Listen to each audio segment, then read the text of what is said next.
განათლებისა და მეცნიერების მინისტრის თამარ სანიკიძის 2014 წლის 31 დეკემბრის ხელმოწერილი ბრძანების თანახმად სკოლის მასწავლებლებისთვის ახალი სანქციები იქნა შემოღებული. პედაგოგს დისციპლინური გადაცნობის შემთხვევაში დისციპლინური სახდელი დაეკისრება, სახდელის ვადად მაქსიმუმ 1 წელი განისაზღვრა. დისციპლინური წარმოება მასწავლებლის მიმართ მას შემდეგ იწყება, თუ მასწავლებლის წინააღმდეგ საჩივარი შევა დისციპლინურ კომიტეტში. ბრძანების მიხედვით დისციპლინური წარმოების დაწყების საფუძველი შეიძლება იყოს მოსწავლის მასწავლებლის მშობლის ან კანონიერი წარმომადგენლის შესაბამის სკოლაში დასაქმებული პირის აგრეთვე იმ პირის წერილობითი მიმართვა ან ინფორმაცია, რომლის სამსახურეობრივ მოვალეობასაც წარმოადგენს სკოლაში საზოგადოებრივი წესრიგის დაცვის უზრუნველყოფა. გარდა ამისა, მოკვლევა დაიწყება მედიაში გავრცელებულ ინფორმაციაზე დაყრდნობითაც, თუმცა ამ შემთხვევაშიც დისციპლინურ კომიტეტს წერილობით უნდა მიმართოს სკოლის სამეურვეო საბჭომ ან სკოლის დირექტორმა. აღნიშნულთან დაკავშირებით მარნეულის ნომერ 6 საჯარო სკოლის სამეურვეო საბჭოს წევრს და პედაგოგს გავესაუბრეთ. დადებითად შევაფასებ იმ ახალ ინიციატივას განათლების სამინისტროს დისციპლინარული სახდელის შესახებ. მომწონს ეს ინიციატივა. სკოლაში სამეურვეო საბჭოში მოქმედებს დისციპლინარული კომიტეტი და ჩვენ დიდი ხანია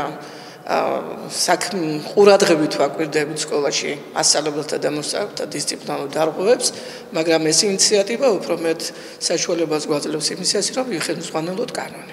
ინიციატივა გულისხმობს იმას, რომ არის სახდელის რამოდენიმე ფორმა და ეს არის პირველი გაფრთხილება, მერე თანდათანობით მოყვება სხვადასხვა სახდელები და ის რომ ყველა დისციპლინარული სასჯელის განხილვა მოხდება სამეურვეო საბჭოში და დისციპლინარულ კომიტეტში. მშობლის განცხადების კანონიერებას განიხილავს სამეურვეო საბჭო.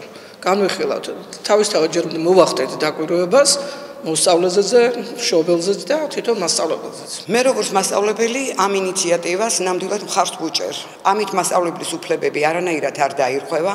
პირიქით, ყველა მასწავლებელმა თითოეულმა იცის თავისი საქმე და თუ რაღაც მოხდება მსგავსი, რომ მოხდეს გაურკვევლობა მშობელთან მიმართებაში ან მოსწავლეთან მიმართებაში, ამას ყველაფერს განიხილავს სამეურვეო საბჭოს დისციპლინარული კომიტეტი და მათი გადასაწყვეტი იქნება უკვე ამ მასწავლებლის რა თქმა უნდა მოქმედება, მისი ბედი თუ როგორც იქნება. ყველანაირად ვეთანხმები ამ ინიციატივას.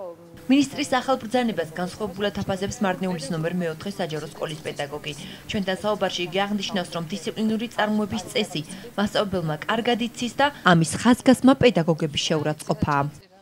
ჩვენ პედაგოგები გავეცანით დისციპლინარული კანონის მიღებას და მე პირადად არ მივესალმები, იმიტომ რომ პედაგოგმა ისედაც იცის პედაგოგის კოდექსი რას ითვალისწინებს და ჩვენ ნამდვილად ვიცით, რომ სკოლაში სწავლის პროცესში არ შეიძლება არც მოწევა, არც დალევა და სხვა პუნქტები, რაც არის მიღებული დისციპლინარულ კოდექსში. უმჯობესია ჩემი აზრით, რომ პედაგოგების წახალისება მოხდეს და მე ვთვლი, რომ ეს არის ძალიან დიდი შეურაცხყოფა პედაგოგებისთვის.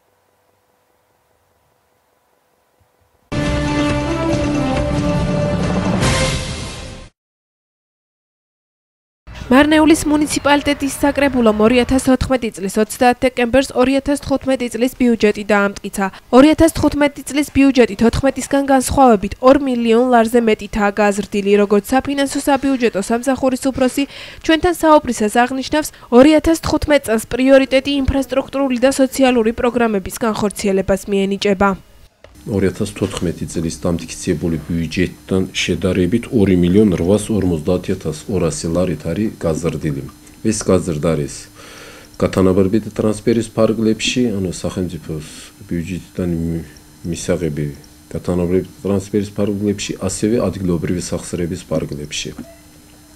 აქედან 15.691.200 ლარიდან, რომელიც საგადასახადო შემოსავლება და გადასახადები შეადგენს 3.916.900 ლარის ოდენობით, გრანტები 9.164.500 ლარის ოდენობით. ამ გრანტებში შედის, რომელიც ჯერჯერობით 2 სახის ტრანსფერი, რომელიც არის გათანაბრებით ტრანსფერი 8.914.500 ლარის, ხოლო მიზნობრივი ტრანსფერი დელეგირებული უფლებამოსილების განსახორციელებლად.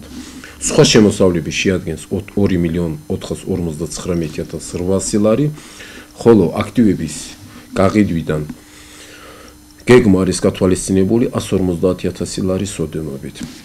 რაც შეეხება ბიუჯეტის გადასახდელების ნაწილში, იგივე თვითმმართველობის კოდექსიდან გამომდინარე და საბიუჯეტო კოდექსიდან გამომდინარე მარნეულის მუნიციპალიტეტის ადგილობრივი ბიუჯეტი არის დაბალანსებული, რომელიც გადასახდელებით შეადგენს 15.691.200 ლარის ოდენობით.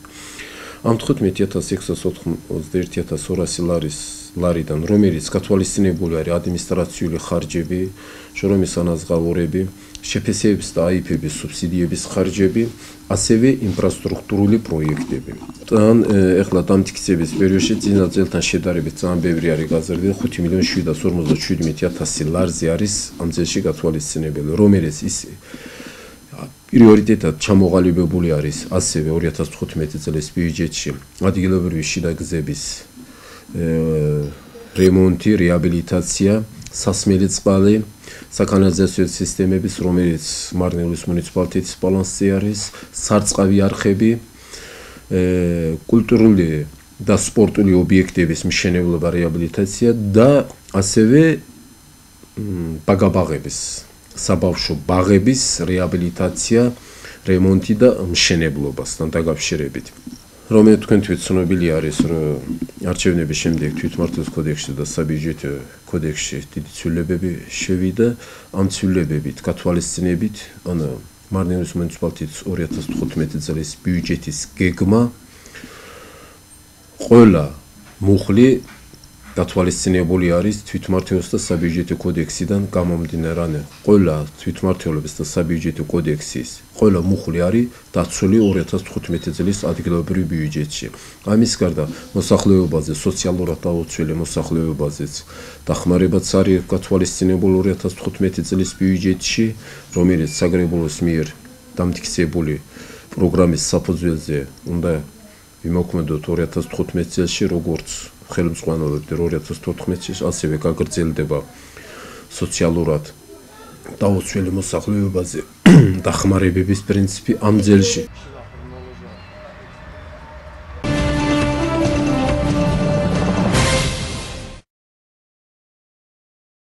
ნარიმანოვის ქუჩაზე ნაგვისურნა სარწყავი წყლის არხშია ჩაგდებული 4 დღეა მოსახლეობა ნარჩენებს ქუჩის განაპირას აგროვებს. ცენტრალურ ქუჩაზე ანტისანიტარიულ მდგომარეობას უჩივის დასუფთავების სამსახურის წარმომადგენელი. მისი თქმით, ამ ტიპის ქმედებების აღმოსაფხვრელად აუცილებელია საჯარიმო სანქციების დაწესება, რაც აღნიშნულ პრობლემებს მოაგვარებს.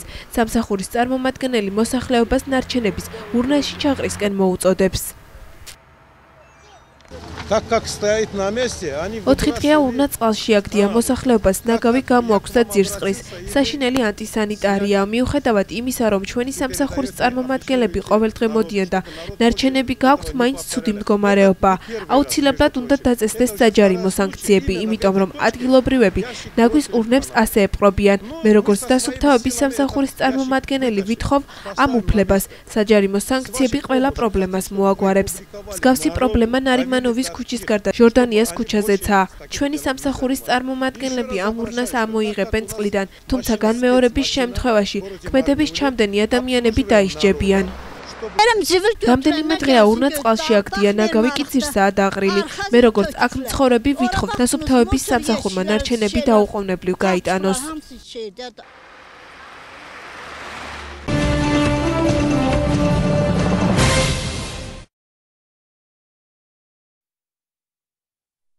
იანვარს საქართველოს ევროკომისარი იოჰან ჰანი ეწევა. 15 იანვარს საქართველოში ევროპული სამეზობლო პოლიტიკისა და გაფართობის მოლაპარაკებების საკითხებში ევროკომისარი ჩამოვა. ამის შესახებ საგარეო საქმეთა სამინისტროში გამართულ ბრიფინგზე გახდა ცნობილი.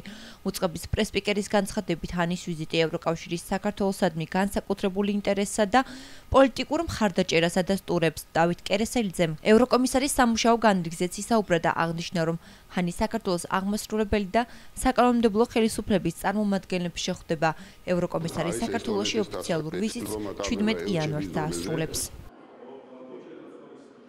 15-17 იანვარს დაგეგმილია ევროპული სამეზობლო პოლიტიკისა და გაფართოების მოლაპარაკებების საკითხებში ევროკომისარის იოჰანეს ჰანის ვიზიტი. ეს გახლავთ ბატონი ჰანის პირველი ვიზიტი საქართველოში, რაც კიდევ ერთხელ ადასტურებს ევროკავშირის განსაკუთრებულ ინტერესს საქართველოსადმი და მის პოლიტიკურ მხარდაჭერას ჩვენი ქვეყნისადმი. ვიზიტის ფარგლებში ევროკომისარის შეხვედრები ექნება საქართველოს აღმასრულებელ და საკანონმდებლო ხელისუფლების უმაღლესი და მაღალი რანგის ოფიციალურ პირებთან. დაგეგმილია შეხვედრები ასევე სამოქალაქო საზოგადოების, ბიზნეს წრეების, ევროკავშირის საქართველოს ბიზნეს საბჭოს და საპარლამენტო უმცირესობის წარმომადგენლებთან. ბატონი ხანი ასევე გამოვა საჯარო ლექციით ილიას უნივერსიტეტში და მოინახულებს ევროკავშირის მონიტორინგის მისიის საველე ოფისს.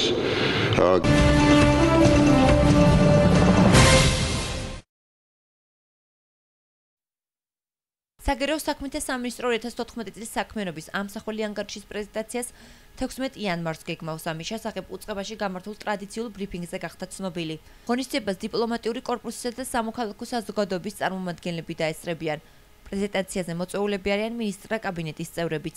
წლიური მიმოხილვა ბეჭდური სახით საგარეო საქმეთა სამინისტრომ 2013 წელსაც გამოსცა. ჩვენ შარშანას და როგორც შარშანი ისევე წელს ვაპირებთ ჩვენი წლიური ანგარიშის წარდგენას. ეს მოხდება 16 იანვარს 3 საათზე. ჩვენ უკვე შემოვიღეთ ტრადიციად, რომ ამ წლიური ანგარიში ჩვენ ვაქცევთ, ასე ვთქვათ,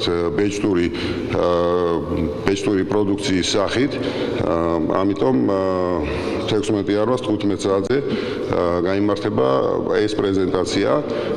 იმის გათვალისწინებით, რომ 2014 წელი იყო უმნიშვნელოვანესი წელი საგარეო პოლიტიკის კუთხით, ვფიქრობთ, რომ ძალიან საინტერესო იქნება ამ ღონისძიება დასწრება. ჩვენ ვაპირებთ აქ მოწვევას დიპლომატიური კორპუსის, ვაპირებთ მთავრობის წევრების მოწვევას და სამოქალაქო საზოგადოების წარმომადგენლების.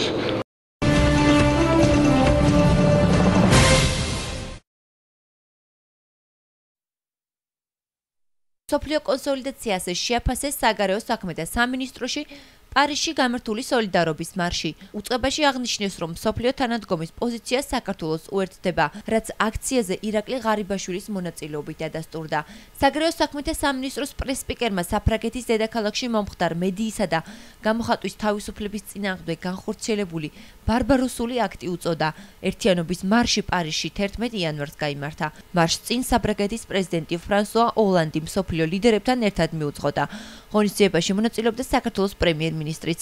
შეგახსენებთ, რომ 7 იანვარს შარლი ჰებდოს რედაქციაში შეიარაღებული თავდასხმისას 12 ადამიანი, მათ შორის ჟურნალის მთავარი რედაქტორი დაიღუპა.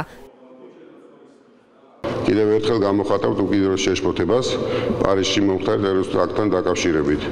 ეს იყო პრესის და თავისუფლების და პრესისა გამოხატვის თავისუფლების წინააღმდეგ განხორციელებული ბარბაროსული აქტი, რომელიც ადასტურებს რადიკალური იდეოლოგიისგან მიმდინარე საფრთხეების სერიოზულობას. ამიტომ უმნიშვნელოვანესი იყო, რომ გუშინ პარიზში ტერორიზმის და რადიკალური ექსტრემიზმის წინააღმდეგ გამართულმა მასშტაბურმა მილიონიანმა მარშმა ერთად შეკრა საერთაშორისო თანამეგობრება. ეს გახლავთ უპრეცედენტო მსოფლიო კონსოლიდაციის დემონსტრირება, რასაც თქვენ იცით, რომ საქართველოს უერთდება და კვლავ ადასტურებს ჩვენ სოლიდარობას მთელი დემოკრატიული სამყაროს მიმართ. და მნიშვნელოვანია, რომ საქართველოს პრემიერ-მინისტრი იღებდა ამ აქციაში მონაწილეობას.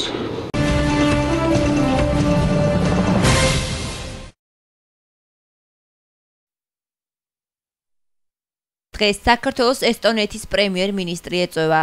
ტავი რივაასი ჩვენს ქვეყანას ესტონეთის ბიზნეს წრეების წარმომადგენლებთან ერთად ესტუმრება.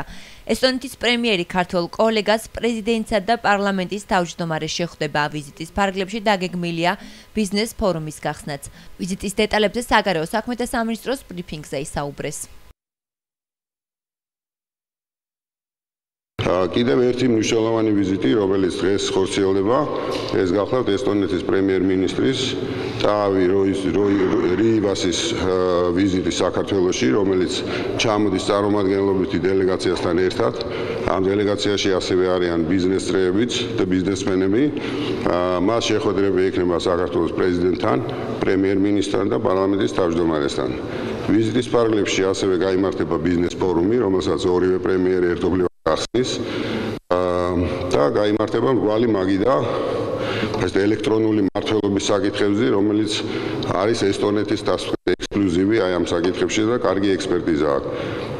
გარდა ამისა, თქვენ იცით, რომ საქართველოს კინემატოგრაფიის ეროვნულმა ცენტრმა ესტონეთის მთავრობის მხარდაჭერით აღადგინა, ციფრულად აღადგინა საქართველოს კინემატოგრაფიის შედევრი ნატვრის ხე და იქნება ამ ფილმის ჩვენება, რომელსაც პრემიერ-მინისტრები დაესწრებიან.